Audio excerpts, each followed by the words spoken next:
Hey guys, this is Manish और आप देख रहे हैं स्टडी प्लैनेट। आज हम बात करेंगे क्लास 12th पॉलिटिकल साइंस की। तो क्लास 12th का सब्जेक्ट है कंटेम्प्रेरी वर्ल्ड पॉलिटिक्स। इस बुक की हम लोग बात करेंगे, चैप्टर नंबर 1 बात करेंगे। तो इसके जितने भी चैप्टर्स हैं वो सारी सीरीज हम शुरू करने वाले हैं, और जो भी टॉपिक्स सीबीएसई ने नए जोड़े हैं इसके अंदर और जो लेटेस्ट सिलेबस है सीबीएसई का, उसके अकॉर्डिंगली हम लोग इन चैप्टर्स को शुरू करेंगे। तो उसकी सबसे पहली यूनिट है cold war and the non alignment movement. तो कोल्ड वॉर और नाम के बारे में पढ़ेंगे। आइए शुरू करते हैं। सबसे पहले बात करते हैं इसके दोस्तों बैकग्राउंड की। तो बैकग्राउंड, जो कोल्ड वॉर का बैकग्राउंड था वो था सेकेंड वर्ल्ड वॉर। तो सेकेंड वर्ल्ड वॉर जो कि 1939 से 1945 के बीच चला, इन 6 सालों के बीच सेकेंड वर्ल्ड वॉर चलता रहा। और इस सेकेंड वर्ल्ड वॉर के अंदर 2 ग्रुप्स थे, एक तरफ अलाइड फोर्सेस और दूसरी तरफ एक्सेस पावर। तो इन 2 ग्रुप्स के बीच में सेकेंड वर्ल्ड वॉर हो रहा था। आपको बता देता हूं ग्रुप्स को लीड कौन कर रहा था।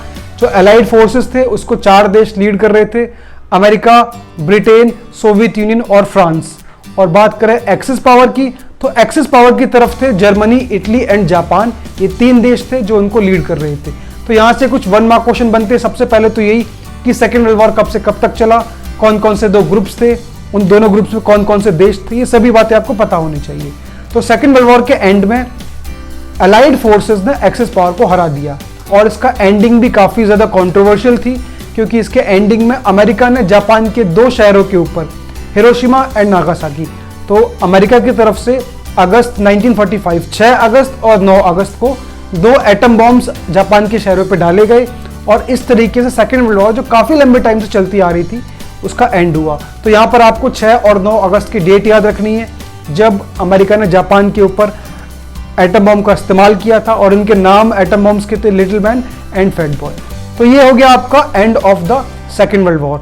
यहीं से शुरुआत होती है कोल्ड वॉर की दोस्तों, क्योंकि सेकेंड वर्ल्ड वॉर होने के एंड होने के बाद दुनिया के अंदर 2 सुपर पावर्स इमर्ज होकर आई।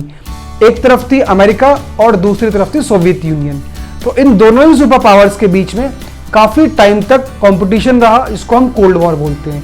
तो अगर हम बात करें कि what is cold war, cold war की डेफिनेशन होती क्या है, इसको हम आसान भाषा में अगर समझे तो cold war refers to the competition, tensions and a series of confrontation between the 2 super powers, that is USA and USSR backed their respective allies. इसका मतलब बहुत इजी और सिंपल है कि कोल्ड वॉर का मतलब दोनों सुपर पावर्स के बीच में कंपटीशन होना। कंपटीशन मतलब हर एक चीज का कंपटीशन, अपने आप को सुपीरियर दिखाने का, अपनी आइडियोलॉजी को आगे दिखाने का।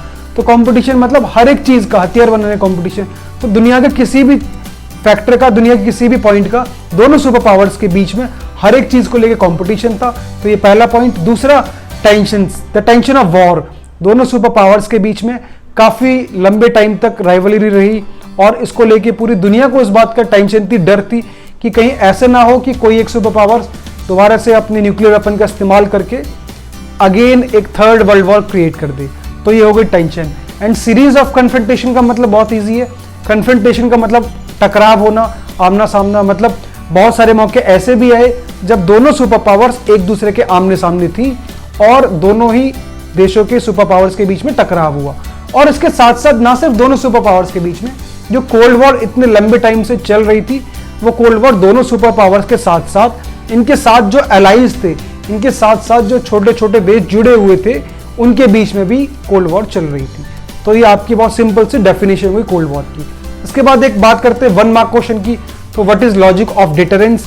लॉजिक ऑफ डिटरेंस के ऊपर भी बोर्ड एग्जाम में 1 मार्क्स में कई बार क्वेश्चन आता है। तो लॉजिक ऑफ डिटरेंस का भी बहुत सिंपल सा मतलब है, during the cold war both the super powers have made enough nuclear weapons in competition to each other.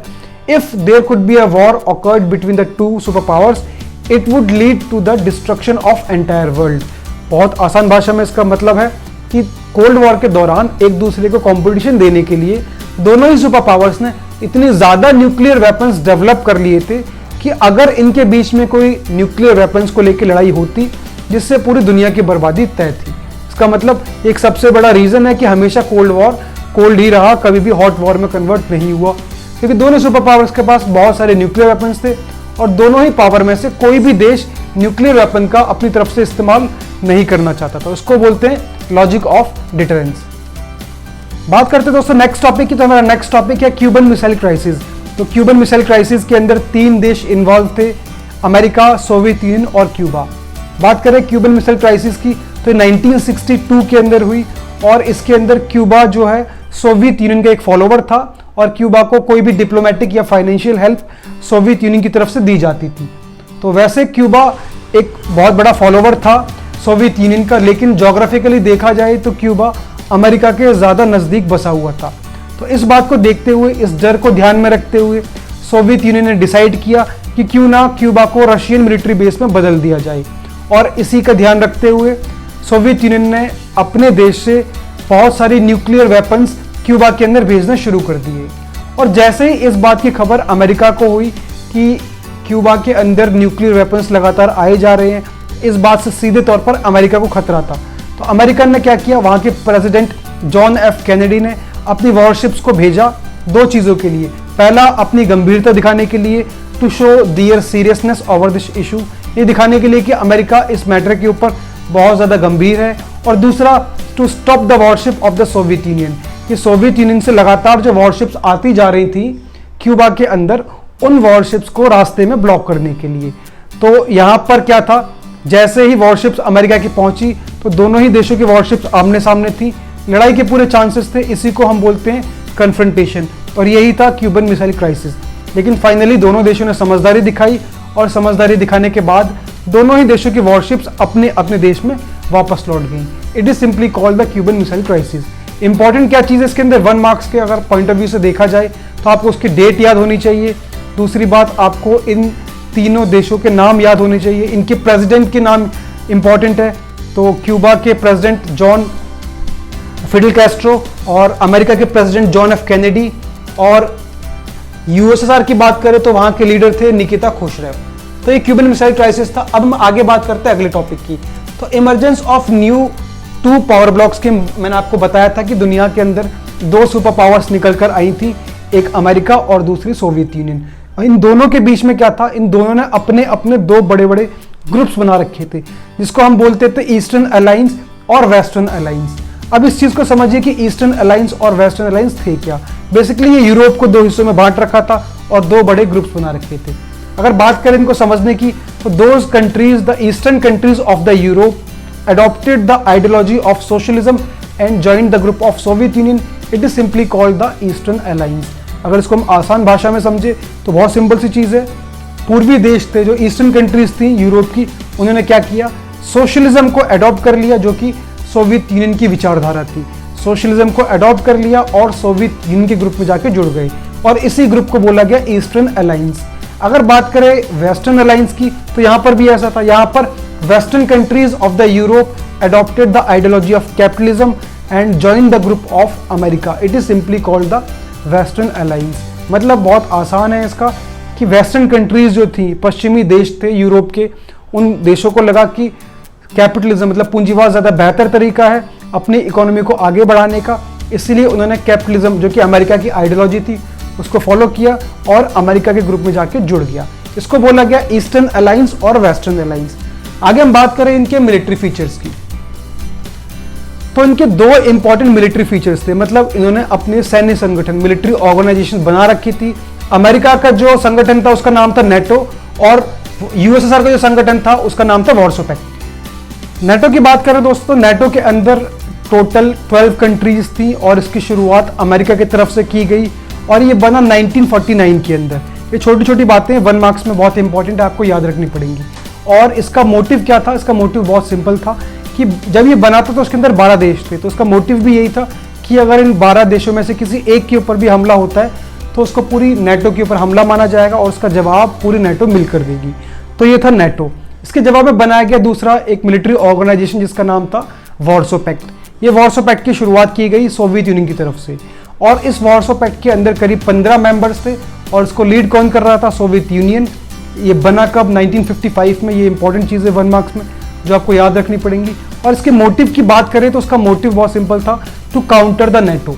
NATO का जवाब देना, कि अगर नेटो की तरफ से कोई हमला किया गया तो उसका जवाब देने के लिए इन्होंने वॉर्सो पैक्ट को बना के तैयार किया था। अब बात करते हैं कुछ और छोटे क्वेश्चंस की। सबसे पहला ये बन सकता है इसके अंदर कि why the small alliances join the super powers. छोटे छोटे देश सुपर पावर के साथ क्यों जुड़ रहे थे? इसका जवाब बहुत सिंपल से 2-3 पॉइंट है। सबसे पहला, they got the promise of protection, इनको सुरक्षा का वादा मिलता था। Second, they got the weapons, हथियार मिलते थे। जैसे कि हमने क्यूबन मिसाइल क्राइसिस में देखा कि अगर किसी भी छोटे देश के ऊपर कोई भी खतरा होता था तो उनको बड़ी सुपर पावर के साथ जिससे जुड़े हुए होते थे उनकी तरफ से इनको प्रॉमिस ऑफ प्रोटेक्शन भी मिलता था, मतलब सुरक्षा का वादा भी मिलता था और हथियार भी मिलते थे। इसके अलावा एक चीज़ और है, वो है इकोनॉमिक एड। जब भी इनको पैसों की ज़रूरत होती थी तो इनको लोन के रूप में बड़ी बड़ी सुपर पावर से पैसा मिल जाया करता था। इसलिए छोटे देश इन बड़ी पावर ब्लॉक के साथ जुड़ जाते थे। अब अगला क्वेश्चन यहाँ से बनता है कि why the super powers join the small alliances, कि सुपर पावर्स को क्या जरूरत थी कि छोटे छोटे देशों को अपने साथ जोड़े। इसके जवाब में बहुत सिंपल से 4 पॉइंट है। सबसे पहला, उनको बहुत सारे नेचुरल रिसोर्सेज मिलते थे। इन छोटे छोटे देशों के नेचुरल रिसोर्सेज जैसे कि ऑयल्स और मिनरल्स को ये लोग अपने फायदे के लिए इस्तेमाल करते थे। दूसरा, इनको एक ऐसी जगह मिलती थी जहाँ पर सुपर पावर्स अपने वेपन्स को, अपनी मिलिट्री को लॉन्च कर सके या उनको टेस्ट कर सके। तीसरी बात करें तो उनको एक ऐसी जगह मिलती थी जहाँ पर एक सुपर पावर दूसरी सुपर पावर के ऊपर नज़र बना के या फिर इनकी जासूसी रख सके। तो इसलिए भी छोटे छोटे देश एक दूसरे की जासूसी करवाने के काम आते थे। और चौथा पॉइंट है इकोनॉमिक सपोर्ट। इन छोटे छोटे देशों से बहुत सारा थोड़ा थोड़ा पैसा भी इकट्ठा अगर किया जाता था टैक्स के रूप में, तो उनसे बड़ी सुपर पावर्स के जितने भी मिलिट्री एक्सपेंसेस, जो कि सेना के बहुत हाई खर्चे थे इनके, तो उन खर्चों को पूरा करने के लिए इन छोटे छोटे देश से पैसों की मदद मिल जाती थी। तो ये रीज़न थे सुपर पावर्स इन छोटे देशों को अपने साथ जोड़ कर रखते थे। तो ये पहले पार्ट की वीडियो है हमारी, और जो बाकी बचा हुआ टॉपिक है वो हम लोग सेकंड पार्ट की वीडियो में कवर करेंगे। इसके अलावा बहुत जल्द हम लोग इसके 1 मार्क्स और MCQ चैप्टर नंबर 1 के पूरे 1 मार्क्स और MCQ क्वेश्चंस भी अपलोड करने वाले हैं। तो इसलिए आप चैनल को सब्सक्राइब कर सकते हैं, और अगर आपको वीडियो इन्फॉर्मेटिव लगी हो तो ज़्यादा से ज़्यादा इसको शेयर कर सकते हैं। Thank you so much for watching.